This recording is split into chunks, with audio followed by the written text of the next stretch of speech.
ముఖ్యమంత్రి రేవంత్ రెడ్డి గారు మాట్లాడిన దాంట్లో ఏది ఇతర భాషలను బలవంతంగా రుద్దితే ఊరుకోం, ఏ భాషలను బలవంతంగా రుద్దిరు, ఏ ఈ ఒక్క వీడియో చూసి దాని గురించి మాట్లాడదాం.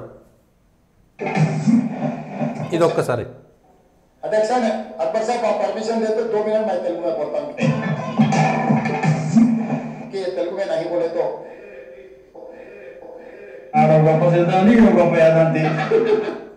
अध्यक्ष ఎంత దారుణం అంటే తెలంగాణలో శాసనసభ సాక్షిగా శాసనసభలో తెలుగు మాట్లాడడానికి రజాకార్ల వారసుడైనటువంటి మజ్లిస్ ఎమ్మెల్యే పర్మిషన్ అడిగి తెలుగులో మాట్లాడినటువంటి దౌర్భాగ్యమైనటువంటి రాష్ట్రంలో మనం ఉన్నాం. అదే నిజాం పాలనలో 200 ఏళ్ళలో 300 ఏళ్ళలో 98% మంది ఉర్దూ మాట్లాడరు, కానీ బలవంతంగా వాడు ఉర్దూను రుద్దిండు ఈ దేశం మీద, తెలంగాణ మీద. లేకపోతే అప్పటి హైదరాబాద్ సంస్థానంలో 98% మందికి ఉర్దూ రాదు, కానీ వాడు ఉర్దూను రాజభాషగా చేసిండు, ఉర్దూను ప్రజలు మాట్లాడుకునేటువంటి భాషగా చేసిండు, ఉర్దూను పరిపాలన భాషగా చేసిండు, ఉర్దూను అన్ని భాష. అంటే వాడు ఎస్ఐ పోలీస్ స్టేషన్ పోయినా, తహసీల్దార్ ఆఫీస్ పోయినా, ఏడికి పోయినా ఉర్దూను బలవంతంగా రుద్ది 200 ఏళ్లలో ఇవాళ ఉర్దూ మాట్లాడడం తెలంగాణ గొప్ప అంటున్నారు. ఉర్దూ అనేటువంటిది బానిసత్వానికి చిహ్నం అనేటువంటి విషయాన్ని కూడా మర్చిపోయినటువంటి దగులుబాజీ రాజకీయ నాయకులారా, మీరు ఒకసారి ఆలోచించండి. ఇంత దగులుబాజీ తనం ఇంకెక్కడే ఉంటుందా? ఈ ప్రజలకు సంబంధం లేని ఉర్దూ మాట్లాడితేనేమో ఒక్కనికి నొప్పి లేవదట, ఒక్కనికి నొయ్యదంట, కానీ భాష బలవంతంగా ఈ దేశం మీద రుద్దినటువంటి ఉర్దూ మనకు నొప్పి లేవదంట. ఈ దేశాన్ని 200 ఏళ్ళు బానిసలుగా పరిపాలించిన ఇంగ్లీష్ మీడియం ఇవాళ ప్రవేశపెట్టి ఇంగ్లీష్ అనేటువంటిది గొప్పదని సృష్టించి కుహనా మేధావులు విదేశీ భావజాలకు కాపలా కాసేటువంటి వాళ్ళందరూ కూడా ఇవాళ ఇంగ్లీష్ గొప్పదని, వీళ్ళందరూ ఇంగ్లీష్ మీడియం చేసి ఒక్కటన్నా ఇవాళ వాడన్నా తెలుగు మీడియంలో మాట్లాడుతున్నారు. చూడండి, తెలుగును చంపింది మీరు. మళ్ళీ ఇంకా ఇతర భాషలు రుద్దితే ఒప్పుకోరట, ఇతర భాషను రుద్దితే ఒప్పుకోరట. తెలుగును చంపింది ఎవడు? తెలంగాణలో ఆంధ్రలో తెలుగుదేశం ఆత్మగౌరవాన్ని మాట్లాడినటువంటి రాజకీయ నాయకులందరూ కూడా ఇవాళ ఇంగ్లీష్ మీడియాన్ని ఎవడురా ప్రారంభించింది, ఎవడు ప్రారంభించమన్నాడు? ఇవాళ అదే నరేంద్ర మోడీ సర్కారు జాతీయ స్థాయిలో నేషనల్ ఎడ్యుకేషన్ పాలసీ, జాతీయ విద్యా విధానంలో 5వ తరగతి దాకా మాతృభాషలను కాపాడడం కోసం, ఆయా రాష్ట్రాలలో మాతృభాషలను కాపాడడం కోసం, లేకపోతే కొన్ని జాతులు నశించేటువంటి అవకాశం ఉందని జాతీయ విద్యా విధానంలో స్థానిక భాషలకు పెద్దపీట వేసింది నరేంద్ర మోడీ సర్కారు. జాతీయ విద్యా విధానం తీసుకొచ్చి ఇవాళ ఇంగ్లీష్ ప్రేమికులందరూ కూడా మతం మారినటువంటి వాళ్ళు, విదేశీ భావజాలానికి కాపలా కుక్కలుగా ఉండి మేధావులుగా చలామణి అవుతున్నటువంటి వాళ్ళందరూ కూడా ఇంగ్లీష్ మీడియాన్ని చేస్తున్నారు. ఏం తెలుగు మీడియంలో చదివితే ఇంగ్లీష్ రాదా? డిగ్రీ దాకా తెలుగు చదివినా ఇంగ్లీష్ మాట్లాడలేనా? ఏం ఆక్స్ఫర్డ్ ఇంగ్లీష్ మనకు అక్కర్లేదు, అమెరికా ఇంగ్లీష్ మనకు అక్కర్లేదు. అమెరికా పోవాలనుకున్న వాడు అమెరికా ఇంగ్లీష్ చదువుకుంటాడు, ఆస్ట్రేలియా పోవాల్సిన వాడు ఆస్ట్రేలియా ఇంగ్లీష్ చదువుతాడు, జర్మనీ పోతే జర్మనీ మాట్లాడాలి, జర్మన్ భాష, చైనాకు పోతే చైనా నేర్చుకోవాలి, ఇంగ్లీష్ అక్కర్లేదు కదా. జపాన్లో సెటిల్ అయిన వాడు జపనీస్ నేర్చుకోవాలి. ఆస్ట్రేలియా పోతే వాన్ ఇంగ్లీష్ వేరే ఉంటుంది, ఇంగ్లాండ్ పోతే వాన్ ఇంగ్లీష్ వేరే ఉంటుంది, అమెరికా పోతే వాన్ ఇంగ్లీష్ వేరే ఉంటుంది. ఇవాళ ఇంగ్లీష్ గొప్పదని దేశాన్ని సర్వనాశనం చేసి ఇంగ్లీష్ మీడియంలోకి చేసింది ఎవడు? భారతదేశం యొక్క గొప్పతనాన్ని ఒకప్పుడు అనేక రాజ్యాలుగా ఉండి భారత ఉపఖండం, భారత ఖండం, జంబూ ద్వీపం అంతా కూడా సంస్కృతమైనటువంటి భాష అన్ని రాష్ట్రాలకు, అన్ని రాజ్యాలకి అనుసంధానంగా ఉండేటువంటి భాషగా ఉండేది. తెలంగాణలోనో ఇక్కడనోనో, ఇక్కడ శాతవాహనుల కాలంలోనో లేకపోతే చాళుక్యుల కాలంలోనో ఒక్కొక్కరు 2-3 భాషలు మాట్లాడేటువంటి వాళ్ళు, ప్రతి ఒక్కరికి 2-3 భాషలు వచ్చేవి. ఇవాళ గుజరాత్ రాష్ట్రంలో గుజరాతీ భాష, అక్కడ హిందీ మీడియం మీద ఎందుకో వ్యతిరేకత రావట్లేదు. బెంగాల్లో బెంగాలీ భాష, మరి అక్కడ ఎందుకో హిందీ మీడియం మీద వ్యతిరేకత రావట్లేదు.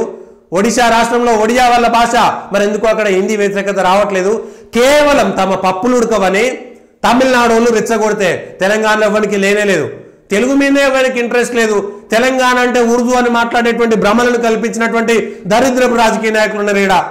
అరే ఉర్దూ అంటే బానిసత్వానికి చిహ్నం, అవన్నీ కూడా పక్కకు పోయినాయి. తెలంగాణలో గోండు భాషను కాపాడడానికి ఎన్నడైనా నువ్వు ఏ రోజైనా ఆత్మగౌరవం గురించి మాట్లాడేటువంటి వాళ్ళు చెప్పండి. గోండు భాషను కాపాడిండా? లంబాడ భాషను ఎవడన్నా కాపాడిండా? కోయ భాషను ఎవడన్నా కాపాడిండా? ఎరకల్ భాషను ఎవడన్నా కాపాడిండా? బలవంతంగా తెలుగు రుద్దిరని వాళ్ళంటే ఈ ఆలోచన కూడా లేనటువంటి రాజకీయ నాయకులు.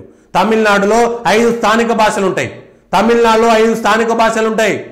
అవన్నీ కూడా ఎందుకు పోయినాయి? ఇవాళ కర్ణాటకలో తులు లాంటి భాషలు ఎందుకు ఇవాళ కనుమరుగవుతున్నాయి? కన్నడ బలవంతంగా రుద్దిరని చెప్తున్నారా?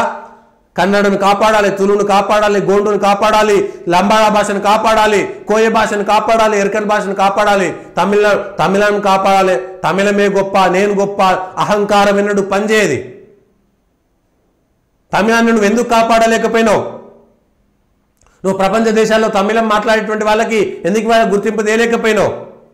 కేవలం తమ రాజకీయ అవసరాల కోసం ప్రజలారా ఆలోచించండి. ఇదొక రకమైనటువంటి ఉగ్రవాదం. తమిళనాడులో ఉర్దూ మాట్లాడితే వీనికి ఒవ్వనికి నొప్పి రాదు. తమిళనాడులో ఇంగ్లీష్ మీడియం ఉంది. మొత్తం తమిళనాడులో మొత్తం కరిక్యులం అంతా ఇంగ్లీష్ మీడియంలో చదువుతున్నారు, ఇంగ్లీష్ మీడియంలో చదువుతున్నారు. మరి ఎందుకు మొత్తం తమిళం మీడియమే చదవాలి? మీరు ఇంగ్లీష్ నేర్చుకోండి, ఇంకో భాష నేర్చుకోండి అని. హిందీ మాట్లాడితేనే నొప్పేట. బానిస భాషలైన ఉర్దూ, ఇంగ్లీష్ వీళ్ళకంటే ముద్దట. భారతీయ భాష అయినటువంటి హిందీ వీళ్ళకి వ్యతిరేకతట. పోనీ తమిళనాడులో నువ్వు ద్రవిడ భాష అంటున్నావు కదా, తమిళనాడులో రెండో భాషగా హిందీ వద్దు, ఒప్పుకుందాం. తెలుగును ఒప్పుకుంటావా? కన్నడాన్ని ఒప్పుకుంటావా? మలయాళాన్ని ఒప్పుకుంటావా? ఏ భాషను ఒప్పుకుంటావో స్టాలిన్ చెప్పు నువ్వు. ఇవాళ ముఖ్యమంత్రిగా ఉన్న మీరు సమాధానం చెప్పాలి. ఇవాళ ఈ బలవంతంగా రుద్దొద్దంటున్నటువంటి రేవంత్ రెడ్డి గారు మరి రెండో భాషగా మీరు ఏ భాషను ఒప్పుకుంటారు? తమిళాన్ని ఒప్పుకుంటారా? మీరు మలయాళాన్ని ఒప్పుకుంటారా? కన్నడాన్ని ఒప్పుకుంటారా? మరాఠీయా, గుజరాతీయా, బెంగాలీయా? మీరు ఏ భాషను ఒప్పుకుంటారు రెండో భాషగా? చెప్పండి. వాళ్ళ కన్నడ మాత్రమే చదవాలి, కన్నడ గొప్పదని చెప్పి కన్నడ దగ్గర ఇంకొక భాష ఉండొద్దని చెప్తున్నారు కదా. ఏం చేస్తున్నారంటే మెల్లమెల్లగా ఇది దేశాల సమాఖ్య, ఈ దేశాలను రాష్ట్రాలుగా ముక్కలుగా చెక్కలుగా విడగొట్టేటువంటి కుట్ర సాగుతున్నది. ప్రజలారా ఆలోచించాలి. ఈ దేశాన్ని ముక్కలు చెక్కలుగా ఒకడు కులాల పేరు మీద విభజిస్తాడు, ఒకడు మతాల పేరు మీద విభజిస్తాడు, ఒకడు ప్రాంతాల పేరు మీద విభజిస్తాడు. పరిపాలనా సౌలభ్యం కొరకు అంతర్గతంగా ఏం చేసినా ఏం కాదు. కానీ ఒక దశ వచ్చిన తర్వాత మాకు ప్రత్యేక దేశం కావాలనేటువంటి రాష్ట్రాల సంఖ్య పెరిగేటువంటి ప్రమాదం ఉన్నది. ఇవాళ భాషా ప్రయుక్త రాష్ట్రాలు తీసుకురావడమే గతంలో చేసినటువంటి పెద్ద పొరపాటు. 100 ఏళ్ల పాటు ఒక్కొక్క రాజ్యంలో ఇవాళ శ్రీకృష్ణదేవరాయలు అనేక సంవత్సరాలు పరిపాలించిండు. కన్నడం ఉన్నది, తెలుగు ఉన్నది, తమిళం ఉన్నది, అనేక భాషలు మాట్లాడిరు. ప్రజలు ఏ రోజు కొట్లాడుకోలేదు, ఒక్కొక్క దగ్గర ఒక్కొక్క భాషతో మాట్లాడిరు. ఇవాళ భారతదేశంలో కర్ణాటకలో ఒడియాల బోర్డు ఉంటే ఒకడు కొడుతున్నాడు. కర్ణాటక ఒడియావాడు భారతదేశుడు కాదా? ఎస్, కర్ణాటకలో ఉంటే అక్కడ ఉండేటువంటి ఒరియన్లకు మేము ఒరియా సంస్కృతి నేర్పుతాం, ఒరియాకు సంబంధించినటువంటి ఫుడ్ తినిపిస్తామనేటువంటి మాట చెప్పారు. ఒరియా నుంచి పోయినటువంటి వాళ్ళు అక్కడ పోతారు. భారతదేశంలో విదేశీయుడు వస్తే వాని సంస్కృతికి అనుగుణంగా బీచ్లలో బట్టలు ఎప్పేసుకొని తినడము, విదేశీ మద్యం తాగడమేమో సంస్కృతి అట. భారతదేశంతో ఉన్నటువంటి సంస్కృతి మాత్రం వీళ్ళకి కాదట. ప్రజలారా ఆలోచించండి. ఇంతకంటే ఆఖరికి ముఖ్యమంత్రి రేవంత్ రెడ్డి గారు కూడా ఈ విషయంలో మాట్లాడడం కేవలం రాజకీయాన్ని పబ్బం కట్టుకోవడం తప్ప ఇంకేమున్నది? బలవంతంగా భాషలు రుద్దుతూ ఒప్పుకుంటాడు. ఇతర భాష అంటే ఏ భాష? అసెంబ్లీ సాక్షిగా తెలుగు మాట్లాడడానికి ఓవైసీ గారి పర్మిషన్ తీసుకున్నటువంటి మా ముఖ్యమంత్రి గారు అని చెప్పుకోవడానికి మాకు 100కు 200% సిగ్గుచేటుగా ఉంది.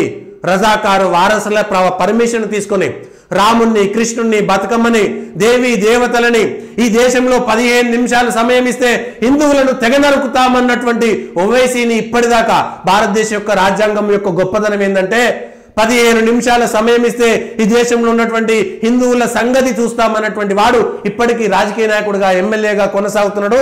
భారతదేశ రాజ్యాంగమా మీకు ఒక వందనం. ఇంతకంటే గొప్పగా ఇంకేమి చెప్పాల్సినటువంటి అవసరం లేదు. దేశమే లేనప్పుడు ఏ రాష్ట్రము లేదు. ఏమైంది? బ్రిటిష్ వాడు వచ్చి నీది తెలంగాణ కాబట్టి పరిపాలించా, ఆంధ్ర కాబట్టి పరిపాలించా అన్నాడా? అందరినీ పరిపాలించిండు, అందరినీ వాడు మోసం చేసిండు. వీడు కప్పం కప్పిండు కాబట్టి నిజామోడు మన దగ్గర గులాంగిరి చేసిండు అంతే. వీడు కప్పం కట్టిండు కాబట్టి మన దగ్గర ఉన్నాడు. అట్లా అనేక రాజ్యాలు కప్పం కట్టినాయి. బాబర్ గాడు వచ్చి, అక్బర్ గాడు వచ్చి ఈ దేశంలో నువ్వు తెలంగాణోడివి, నువ్వు తెలుగు ఓడివి, నువ్వు తమిళ ఓడివి కాబట్టి నేను ఏం చేయాలన్నాడా? అందరినీ చంపుకుంటూ పోయిండు వాడు. కనబడ్డ వాళ్ళందరినీ చంపుకుంటూ పోయిండు. కనబడ్డ గుడిని దోసుకున్నాడు, కనబడ్డ ఆడలను ఎత్తుకపోయిండు వాడు. దేశ ప్రజలారా, దేశ ఐక్యత ముఖ్యము. రాష్ట్రాలు రాష్ట్రాల ప్రయోజనాలు ఎంత ముఖ్యమో దేశ ఐక్యత దేశభక్తి కూడా అంతే ముఖ్యము.